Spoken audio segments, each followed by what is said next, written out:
Hé hé hé, j'espère que vous allez bien depuis la dernière fois, donc je pense il y a une semaine déjà. Rappelez-vous, on a fait un tour de la scrap room qui était derrière moi.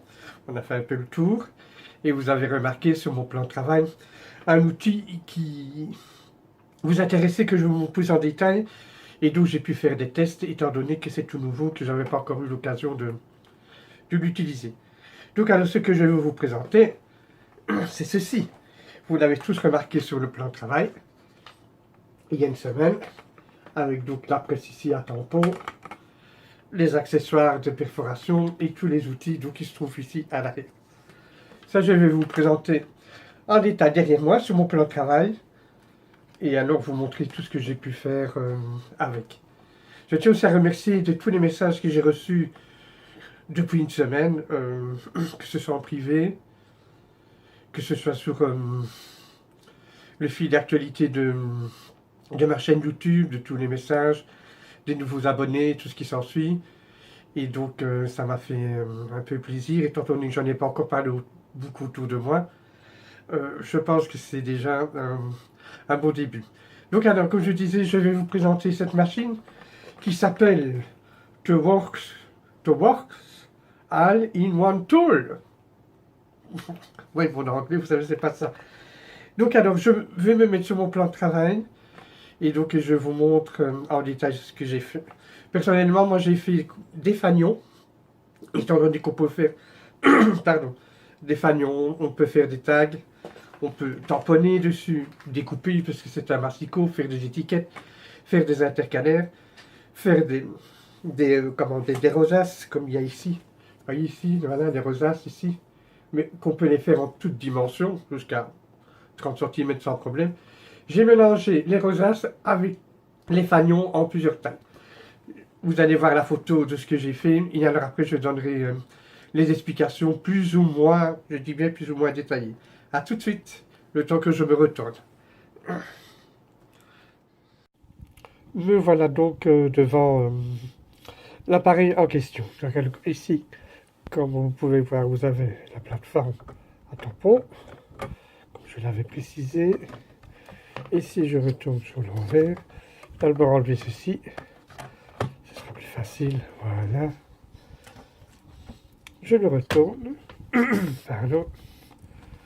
Et alors vous avez sur l'envers le guide pour faire les enveloppes, les tags, les bannières, ou les fanions en français, ceci, les aimants pour les tampons, pour aimanter, pour que le papier tienne bien en place. Et vous avez ensuite le stylet, voilà, et les picots, ceci, pour faire les nœuds et les pompons.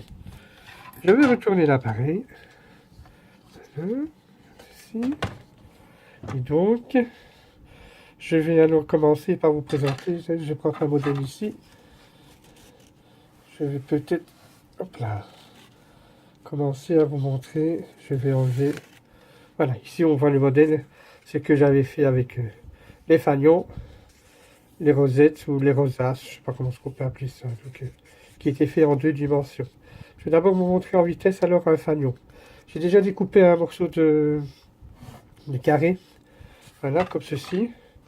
Alors, pour installer ceci, vous voyez ici, il y a marqué, parce qu'avec le zoom là, comme je suis sur l'éclairage artificiel, c'est pas toujours facile. Voilà.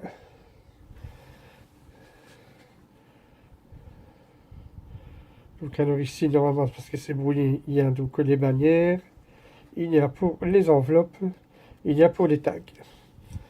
Donc alors, je vais mettre la bannière, voilà, maintenant ici on voit mieux, la bannière, ici, banner, si vous voulez en anglais, il se trouve ici. Et je vais l'installer donc alors dedans. Ça rentre dedans, il y a des crans, voilà, je l'installe. C'est aimanté, donc une fois qu'il est dessus, ça ne bouge plus. J'ai donc pris une dimension ici pour faire un de 4 cm de haut, plus ou moins, comme ceci. Donc alors, j'ai alors découpé le morceau comme indiqué. Donc ici les bannières, j'ai pris 4x4. Je vais mettre mes lunettes, comme ça je verrai mieux. Voilà. Donc alors j'ai mis ici les bannières 4x4. Et donc alors je dois faire le pli. Donc à partir de 1 7 8e. Ici je regarde 1 7 8e. Voilà. Je le mets ici. Comme ceci. Je mets ici. 1 7 8e. Comme indiqué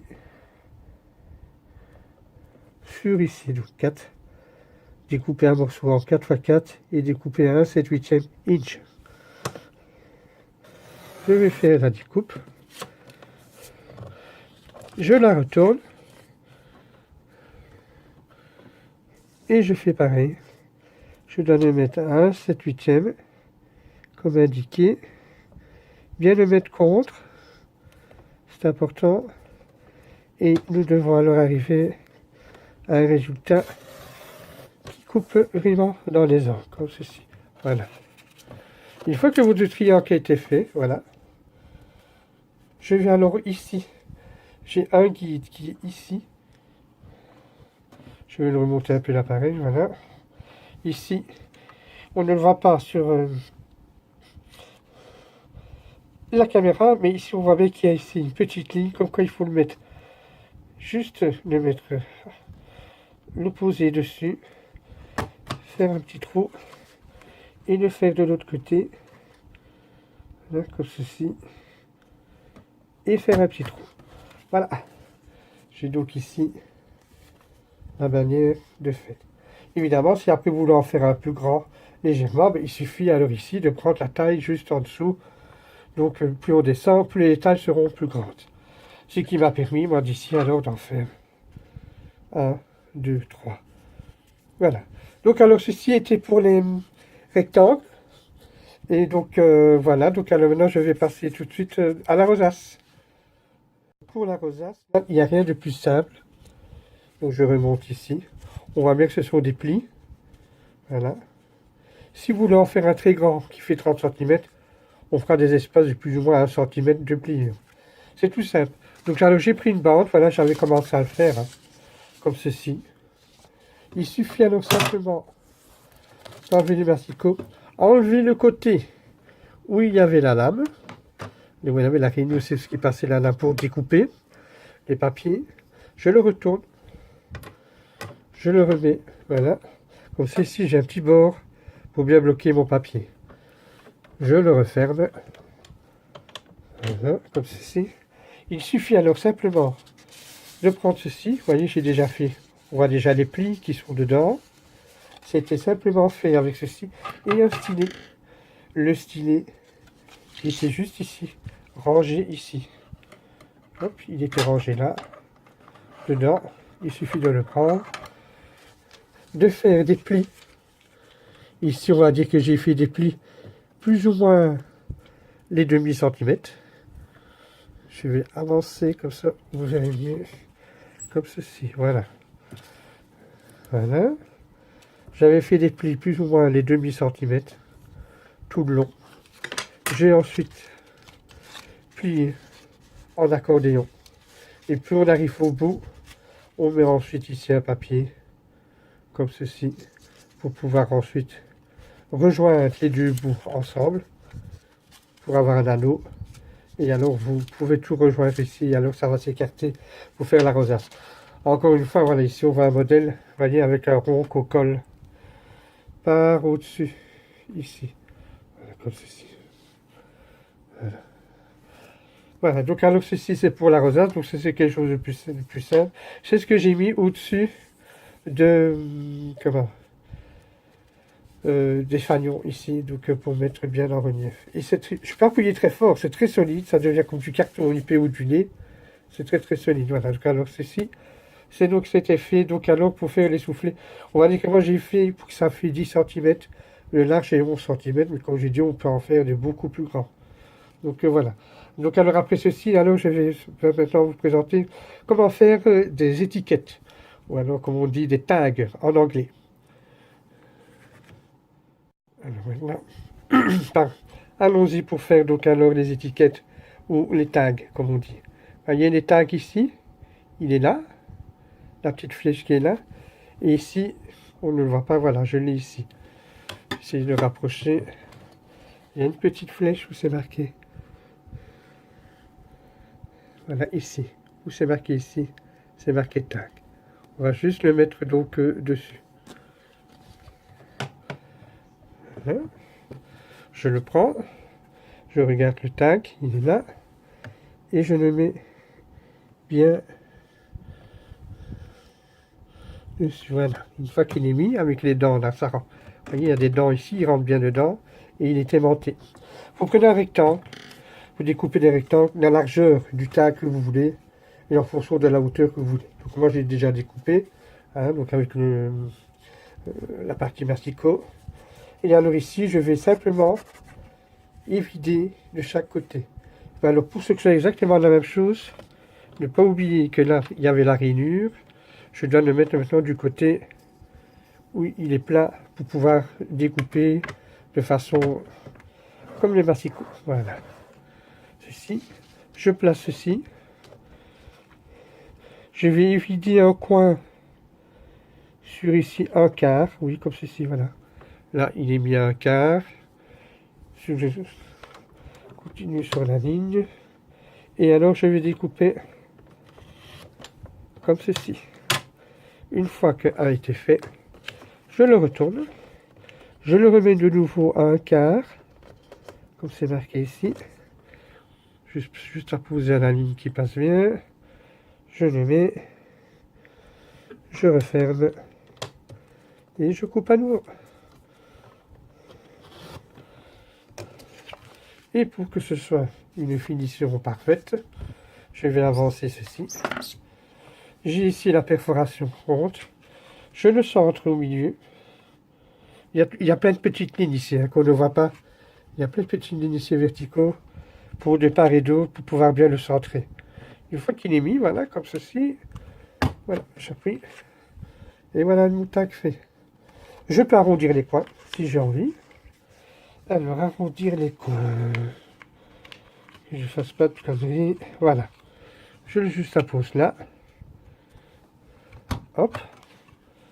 Je fais de l'autre côté pareil. Je le mets bien dans le creux. Hop. Et voilà. J'ai mon tac avec légèrement les beaux coins arrondis. Encore une fois, là, on peut faire à toutes les dimensions qu'on veut. Ça peut être... euh,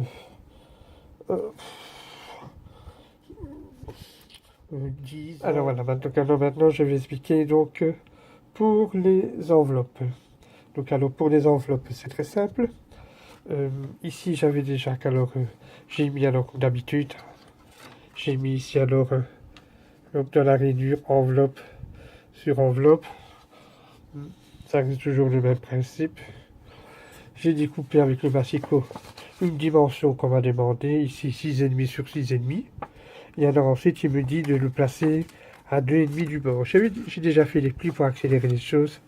Donc ici, je l'avais mis à 2,5, comme ceci, voilà. Et alors, avec le piloir, j'ai plié comme indiqué, comme ceci. Puis alors, en le tournant, avec la ligne perpendiculaire qui est là, je le mets à la ligne perpendiculaire, comme ceci, et je fais les lignes. Et ainsi de suite. Une fois que ceci a été fait, j'ai perforé dans chaque angle, comme vous voyez ici, comme ceci, en le posant donc dedans, bien dans l'angle. Voilà. Et alors on a perforé tout le tour. Ensuite, il a simplement fallu, comme ceci. Voilà. Il suffit alors simplement de mettre un peu de colle ici de chaque côté et de plier alors comme ceci. J'ai bien sûr arrondi le coin qui est là en le perforant de ce côté-là, comme ceci. Encore une fois, tout est bien expliqué dans le prospectus que vous recevez à chaque fois. Voilà, donc ceci c'est pour les enveloppes. Et alors on peut en faire au moins différentes dimensions différentes, aux plus petites, aux plus grandes, quoi. Donc, voilà, donc alors ça c'était pour les enveloppes, très facile à faire, très amusant. Et donc alors maintenant, je pense qu'on a presque fait tout le tour. Je vais vous parler pour faire les pompons. A tout de suite pour les pompons. Voilà, pour les pompons, il n'y a rien de plus simple. Il suffit simplement de prendre ceci, les petites réglettes au en dessous. Voilà, on les ouvre, on les place à une dimension de la largeur du tampon que vous voudrez. Ne pas le mettre à 5 côtés parce que ça fera vraiment très étroit. Donc le minimum c'est ceci. Voilà, pour cette grandeur-là, c'est ce que j'ai utilisé pour les fanions. Voilà, donc je mets ça comme ceci. Il suffit de prendre la laine. On fait un petit nœud coulant au bout, voilà, comme ceci. Je vais le mettre comme ça, je pense qu'on verra mieux. Voilà. Voilà, je mets ça ici dedans. Et je commence à tourner tout autour. Sans serrer les anneaux. Voyez, comme ceci. Vous tournez ceci au moins pendant 50 fois facilement. Oui, plus il sera épais, mieux ce sera. Une fois que ceci est fait, il suffit simplement de couper un morceau, puis de prendre un autre morceau, de passer en dessous, ici. Juste ici en dessous. Hop. Voilà, je vais essayer de montrer. Voilà, vous voyez.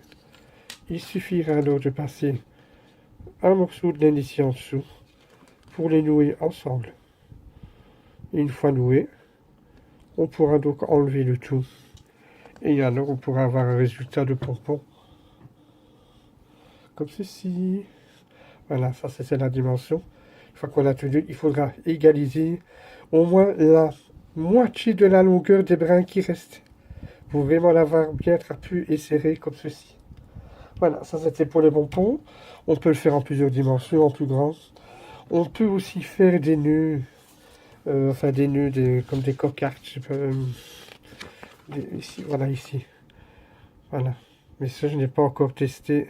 J'ai un peu la flemme d'essayer ça. Pourtant, ça me paraissait, voilà, ça c'est pour faire les nœuds. Comme ça, vous avez vu.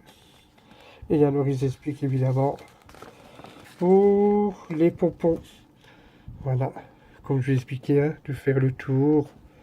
Puis après, on passe avec un nœud. On enlève et on les égalise. Et alors, on peut faire alors des tasselles. Pour faire alors avec les floches. Tout est bien expliqué, voilà. Donc pour faire avec les floches qui est comme ici, sur l'écran ici. Voilà, ici, là, comme ça. Et donc et voilà les pompons. Voilà, c'était les pompons et les tasselles pour pouvoir faire encore des jolies choses à associer avec déjà les autres créations. Je reviens cette fois-ci pour le tamponnage et je pense qu'après on aura fait presque tout le tour.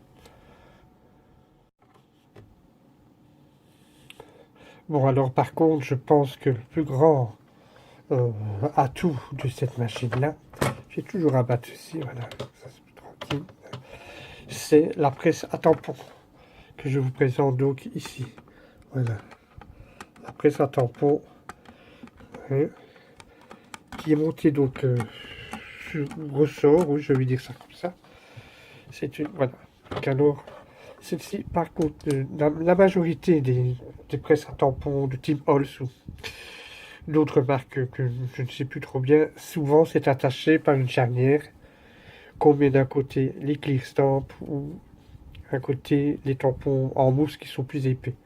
Ici, il n'y a pas besoin. Une dimension suffit parce que ce seront les ressorts ici qui va le faire compresser directement. Alors donc ici le système est simple, ça reste toujours exactement le même principe. Je prends donc mon papier pour tamponner. Donc, en général, on est toujours des blancs. Je le mets bien là au coin. Surprise, qui est assez marquant, c'est que la plaque, elle est aimantée comme pour ceux de Tim Holmes pour bien faire tenir donc le papier en place. Je le mets bien dans l'angle. Ici, j'ai retourné la fonction de coupe pour avoir le pli. Je le mets bien dans le coin. Ici, comme ça, voilà, il est bien installé. Je vais prendre un tampon, un petit coucou à la marque Graffiti déjà. Je présenterai mieux ces produits-là plus tard, quand j'aurai reçu leur nouveauté. Je ferai une vidéo rien qu'avec leur tampon. Donc Glenn, si tu m'écoutes, si tu m'entends, je t'embrasse. Alors ici voilà donc leur tampon. On le met sur le papier blanc comme d'habitude, ça n'a pas changé. En fait, ça n'a pas changé, sauf qu'ici, on va presser. Là, ça reste pareil. L'avantage, quand c'est détaché, c'est qu'on peut le tenir en main et le tamponner. Que ceux qui sont tenus avec une charnière ici au bord, comme ça, mais il faut aller à côté ici. On le prend ici, détachable, comme si ce serait un bloc en plexi classique. Et on tamponne. Je vais commencer, donc je vais en faire un, hein, comme ça en vitesse, hein, en même temps que vous. Voilà. Ici, j'ai mis du bleu. Voilà. Il suffit de le mettre ceci. Comme ceci. Voilà. Je le pose. Et là, je n'ai qu'à appuyer sur toute la surface. Comme ceci. Évidemment, les presses à tampons, ça sert pour le faire tamponner donc, plusieurs fois. Pour qu'il soit vraiment bien imprégné, ou alors faire par exemple des dégradés. Bon, ici, comme j'ai déjà mis en bleu, je pense alors que je vais essayer avec le noir. Pour faire un petit... On va essayer de faire un petit dégradé avec. Hein, on va essayer. Allez, je vais mettre ici un peu de noir. Voilà, comme ceci. Voilà. Je ne sais pas si j'en ai mis assez parce que c'est encore là. Et il est déjà bien entamé, il ne va plus si bien. On va essayer quand même. Voilà, c'est en direct, on va dire comme ça. Voilà, j'applique à nouveau. J'enlève. Je vais enlever le plexi, comme on l'a dit. Et voilà. Ah ben oui, on va un petit peu le dégrader du bleu qui va jusqu'au bas. Voilà. Donc alors ça va très bien.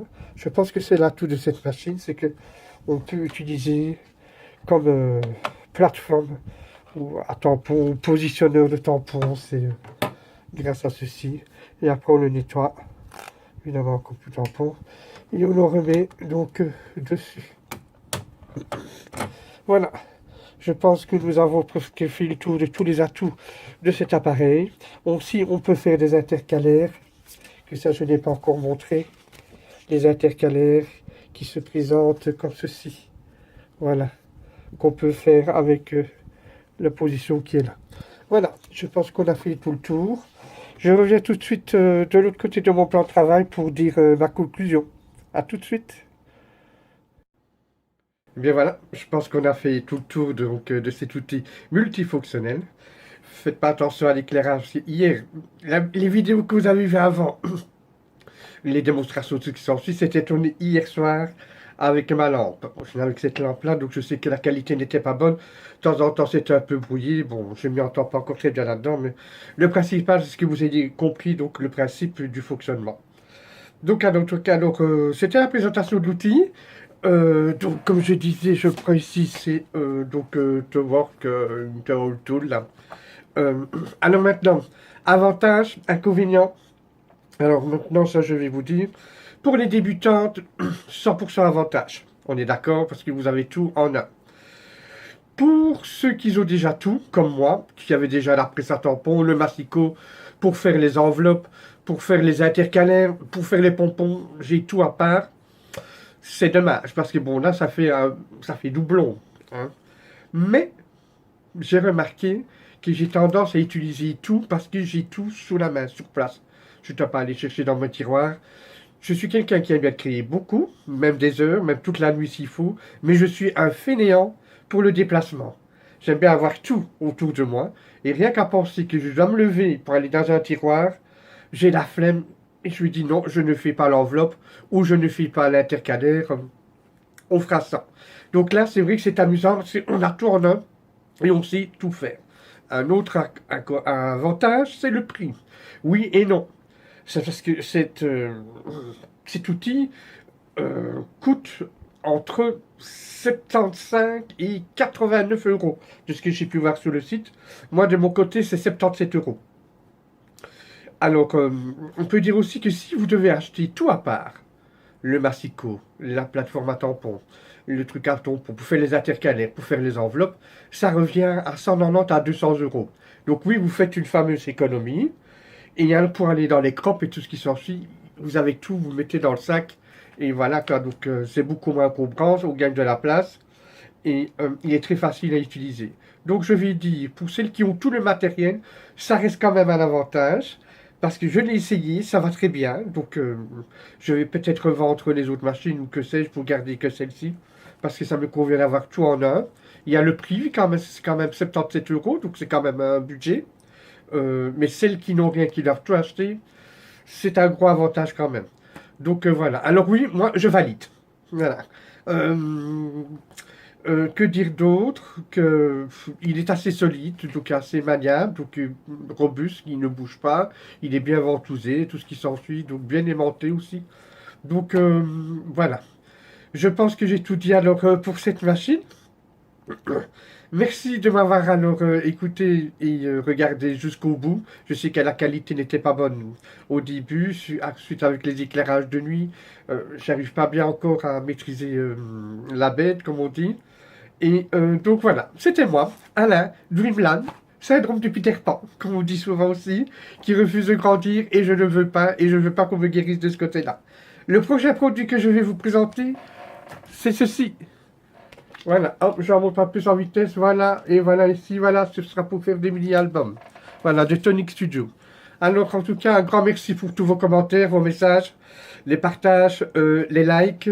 N'oubliez pas donc de vous abonner, de mettre un petit pouce bleu, d'appuyer sur la petite cloche pour avoir les notifications. Et moi, je reviens dans une semaine, peut-être un peu plus tard, parce que je compte partir une semaine en vacances. Donc voilà, merci beaucoup, je vous dis à très bientôt, je vous embrasse. Et enfin, donc alors pour la prochaine vidéo. Ciao!